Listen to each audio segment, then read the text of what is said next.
Vamos falar da tragédia de Capitólio, Minas Gerais, que deixou 10 mortos e 32 feridos. Na tarde de sábado, uma rocha se desprendeu da parede de um cânion no Lago de Furnas e atingiu lanchas de turistas que estavam no local. Todas as 10 vítimas que morreram no desabamento dessa rocha foram identificadas.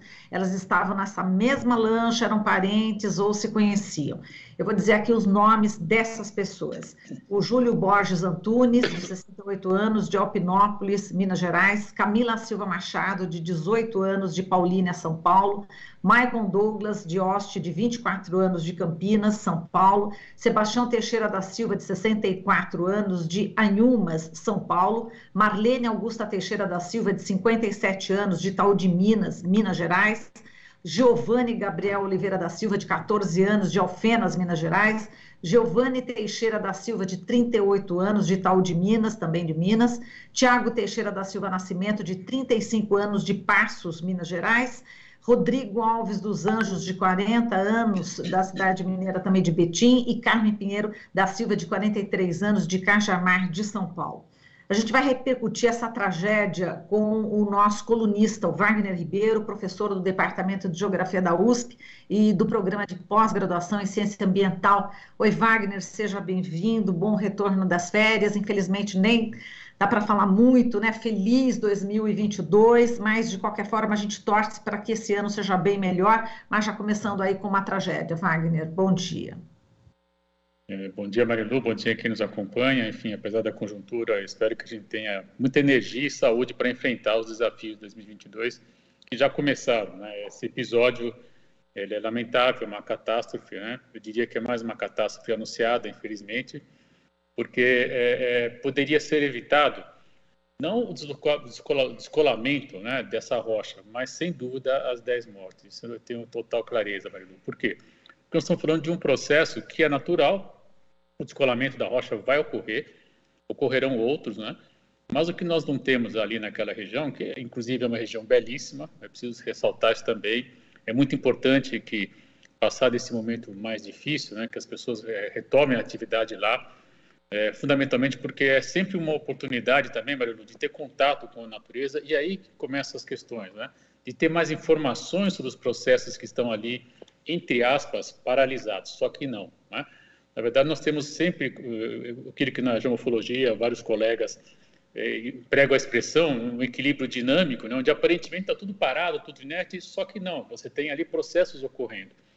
E, no caso, um descolamento, né, que fez com que é um movimento mecânico, essa rocha ela se descolou e não poderia ter, na verdade, naquele entorno, naquele perímetro, uma lancha ou várias lanchas, como é o caso com as imagens tristemente mostram. Como poderia ter sido evitado? Monitorando, controlando essas fendas, né, que são naturais, enfim, essas fissuras que são naturais da rocha. Isso é muito fácil de fazer, Marilu, não é custoso. Eu tenho clareza que, infelizmente, a partir dessa tragédia, aquela região, e se você analisar bem, toda essa área de turismo intenso, porque, infelizmente, Capitólio virou também um foco de atração onde o turismo ganhou uma intensidade muito grande. Você pode imaginar quantas lanchas, né, passam ao dia ali, esse movimento todo de marola, ruído de motor, é evidente que isso tudo agrava esse processo mecânico, né? Então não dá para você saber exatamente quando vai ocorrer, mas você pode acompanhar. Se você vê que a fenda está aumentando, você já delimita uma área e fala, por essa faixa, você, né, claramente consegue enxergar. Não precisa nem ter um modelo matemático sofisticado para projetar o ângulo de queda, né, desse tipo de evento, e aí você isolaria a área, né? Então, isso de fato é o que traz muita tristeza, né? Na verdade, são mais 10 mortes, e aí eu acredito que as famílias devem partir para ações de indenizatórias, né? Eu estava ouvindo há pouco, por exemplo, agora, mais uma importante entrevista sua, com uma das afetadas indiretamente, né? Uma mãe que perde um filho em Brumadinho. Nesse caso, como já tem o corpo, tem a identificação do corpo, eu acredito que as famílias devem sim buscar aí. É claro que nada disso repara a perda de um ente querido, né? Mas é preciso que a sociedade brasileira comece a responsabilizar o Estado em seus diversos níveis, seja a prefeitura, governo estadual e também governo federal, né? Ali você tem Marinha atuando, você tem órgãos do Estado, de Minas Gerais, e também a prefeitura e as próprias operadoras também, né, do turismo, que, na verdade, muitas vezes, né, a gente quando conversa às vezes com esses guias, eu gosto desse tipo de atividade, estimulo que se faça esse tipo de atividade, ela é sempre muito importante. E eles sempre, de certa maneira, escamoteiam riscos, né, porque eles têm medo que, mas se eu avisar o que pode acontecer, ninguém vai querer fazer o passeio. Não se trata disso, né? Na verdade, se trata de você dar informação para o indivíduo que vai fazer o passeio, para que ele saiba, inclusive, como se comportar, e, inclusive, seria fundamental dizer, olha, não quero que você vá próximo àquela margem, porque eu estou enxergando ali uma fissura e isso pode cair, e isso pode me afetar drasticamente, como, infelizmente, foi o caso agora. E aí nós chegamos num ponto central, Marilu, que é a educação, né? As pessoas, infelizmente, vão para essas áreas de contemplação, de turismo de aventura, com muito pouca informação sobre o que elas vão lá, o que elas vão encontrar. Elas querem, quando muito, vivenciar experiências eletrizantes, né, de algum tipo de risco controlado, quando, na verdade, elas estão diante de processos geológicos, geomorfológicos, pretéritos, de longa duração, e que, evidentemente, podem trazer situações dessa ordem. Ou seja, falta aula de geografia, né? E, infelizmente, nós estamos assistindo hoje no governo Bolsonaro, mas isso é o que eu queria também apontar, uma política que está sendo desenhada a partir do Programa Nacional de Livro Didático, PNLD, de fundir a área de Geografia e História no ensino fundamental, né, no ensino do 6º ao 9º ano, ou seja, vai reduzir ainda mais a informação de processos naturais no ensino fundamental. Isso é um projeto que esse governo está querendo fazer, ninguém está falando nisso ainda, a grande imprensa não tocou no assunto, eu espero que vocês possam depois até pautar essa discussão, vai haver uma audiência pública, se eu estou bem lembrado, no próximo dia 18, ou seja, eles querem diminuir ainda mais esse conteúdo, né, essa informação para a sociedade. Isso, o resultado é, infelizmente, né, as pessoas se apresentando em situações de risco quando não é necessário. Isso já acontece no ensino médio, né, acabaram com a geografia no ensino médio, enfim, então nós estamos, na verdade, diminuindo a capacidade do cidadão de enxergar processos naturais como esse, né, e aí ele vai numa atitude de lazer, descontraído, ele não enxerga esse risco e, infelizmente, os episódios ocorrem. Podem acontecer de novo? Pode, né? Como evitar? Com monitoramento. Eles têm que ter equipes com geomorfólogos, geógrafos, geólogos. Não é caro, dá para fazer esse acompanhamento, né? Você faz em campo, a área que circulam as lanchas não é tão grande assim, você consegue fazer esse monitoramento e aí criar alguma disciplina, né? Você não pode ter, como a gente vê lá, várias lanchas circulando ao mesmo tempo, então eles têm que ter menos lanchas, isso diminui a capacidade de carga, né? de impacto também, você imagina aquelas lanchas passando em alta velocidade, como muitas vezes acontece, isso acelera também esse processo de descolamento mecânico e aí pode agravar e gerar novas situações como essa. Então, é de fato um episódio lamentável, né, que enfim, entristece a todos e que a gente tem que aprender com esse episódio, né? Na verdade, informar mais a população, reivindicar, assim, mais segurança nos passeios de aventura, que são importantes, insisto, mas que devem ser feitos com segurança e principalmente com informação para o cidadão, para aquele que está lá experimentando, fazendo sua caminhada, fazendo seu mergulho eventualmente, enfim, desfrutando das cachoeiras, mas tudo tem que ser feito com muito cuidado, com muita tranquilidade e com tempo, né, Marilu? Eu percebo também que é muito frequente as pessoas querem fazer tudo muito rápido, né? Desfrutar de tudo muito rápido. As empresas também querem fazer com que os passeios sejam muito rápidos para poder fazer mais, levar mais gente, enfim. Essa pressa toda impede que, por exemplo, processos belíssimos que estão lá, né, diante da paisagem, diante dos olhos, as pessoas não enxergam.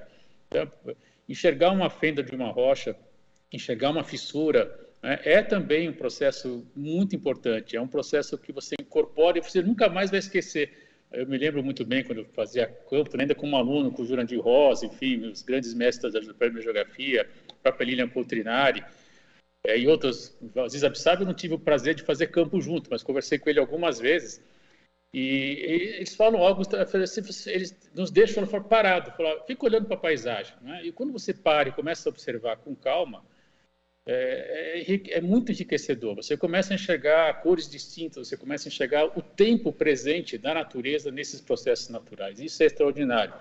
E isso quem faz a geografia no ensino fundamental, no ensino médio, algo que está sendo subtraído do cidadão brasileiro e que impede, por exemplo, que ele identifique situações de risco diante de um quadro como esse, infelizmente. Então, é um episódio lamentável e que eu espero que desperte aí mais informação, desperte a necessidade de mais monitoramento, de mais controle para que a gente possa, enfim, evitar tragédias como essa novamente. E Wagner, vamos repercutir com você agora o que o governador de Minas Gerais, o Romeu Zema, falou, né? Ele diz que vai aguardar aí a apuração das autoridades, mas ele diz que não acredita em responsáveis pelo acidente. Ele diz o seguinte: será feita uma apuração por parte da Polícia Civil, da Marinha, e vamos aguardar. Não sou nenhum especialista nessa área, mas quero deixar claro que o que aconteceu ali é algo inédito. E quando o raio cai, quem é o responsável? O prefeito? Enfim, ele comparou, né, tudo que aconteceu nessa tragédia, por exemplo, com o raio. Tem a ver isso? Como é que você vê essa declaração aí do governador? Não tem nada a ver, né, Marilu? De fato, enfim, há um estudo sobre raios, há uma incidência importante, enfim, não dá nem para comparar, né? De fato, nós estamos falando de uma área que ela é frágil pela própria configuração da rocha. Eu não queria descrever muito, mas, enfim, é um processo, é um quartzito que transformou um arenito há alguns milhões de anos atrás, a partir de mudança de pressão, de temperatura. Esse tipo de processo que gerou a rocha, ele gera mais facilidade, né? Algumas fissuras, uma certa fragmentação. Então, e se me permite, meus amigos geomorfólogos, fazer uma analogia muito singela, é mais ou menos que você tivesse uma massa folhada, né? Várias camadas, e eventualmente elas podem se deslocar, se descolar. Isso é natural, isso ocorre, vai ocorrer. Aliás, é tão frequente que o próprio lago, lá você tem vários indícios de outros descolamentos, né? O próprio lago mostra isso. Algumas cachoeiras que você vai visitar lá, você enxerga esse tipo de situação. Então, dizer que não tem responsável, é preciso identificar claramente quem não monitorou isso, quem deveria monitorar esse tipo de situação e dizer, olha, não pode entrar nessa área por esse período, porque é possível que ocorra o deslocamento, né? Você pode monitorar a abertura, né? Quanto que a fissura está se expandindo, ao ponto, inclusive, de levar a esse movimento mecânico. Dá para saber com precisão quando vai acontecer? Não, não dá. Dá para dizer que foi por causa das chuvas intensas? Também não dá. Claro que com a chuva intensa você teve um aumento do peso, e eventualmente ela descolou o último ponto ali que a água tem essa virtude, ela é um solvente, né, natural. Sim, pode ter sido, mas não dá para dizer que foi a chuva exatamente, né? Então, se você não sabe exatamente quando pode ocorrer, você tem que ter o princípio da precaução e evitar, num certo raio, que as embarcações circulem. É disso que se trata.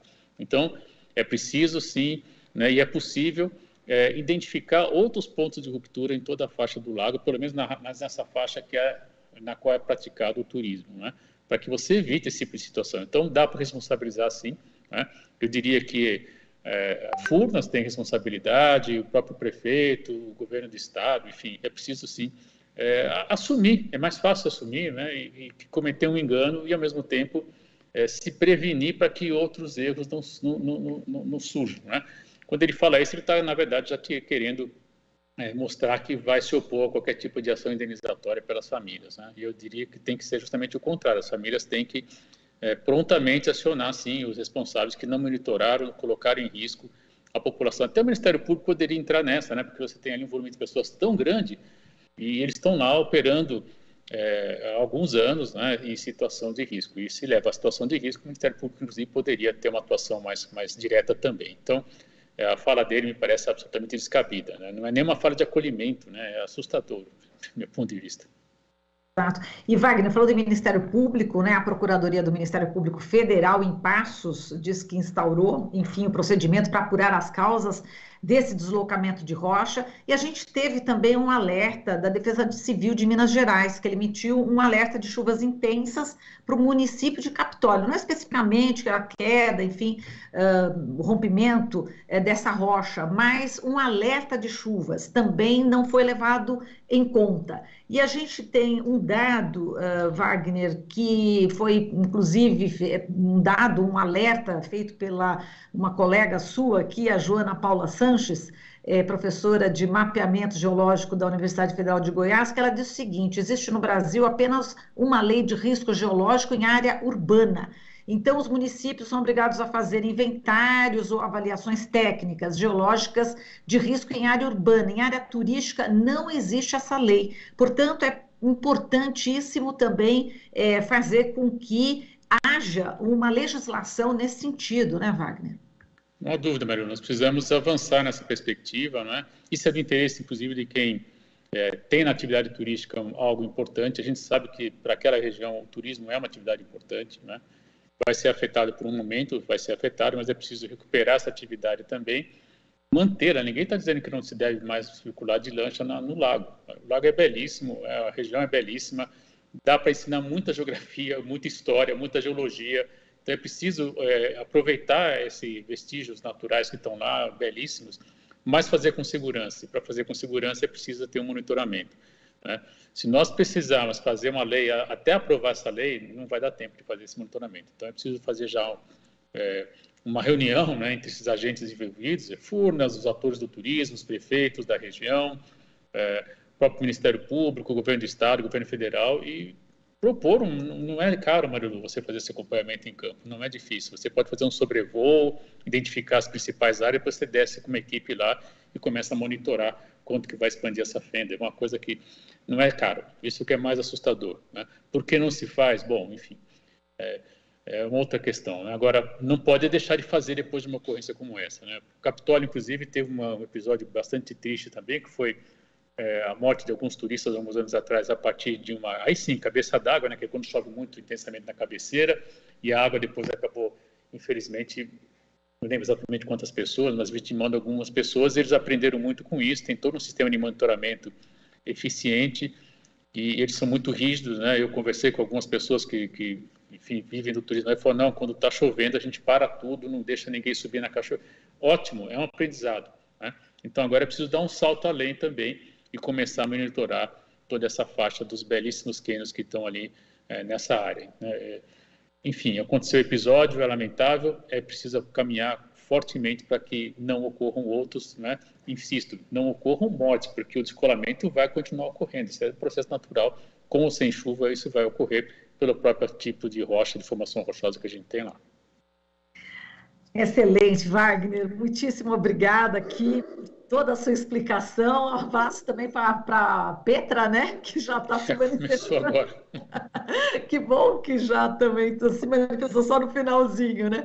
Wagner, um forte abraço, um excelente retorno para você aqui conosco. A gente antecipou, geralmente você participa na quarta, mas você mesmo se prontificou a antecipar essa sua participação hoje na terça-feira, por conta dessa terrível tragédia. Muitíssimo obrigada. Um abraço para você, Wagner. Um abraço a todos e toda a equipe da Brasil Atual. Até mais. Falamos aqui com o Wagner Ribeiro, professor do Departamento de Geografia da USP e do Programa de Pós-Graduação em Ciência Ambiental. Você está ouvindo Jornal Brasil Atual. As notícias que os outros não dão.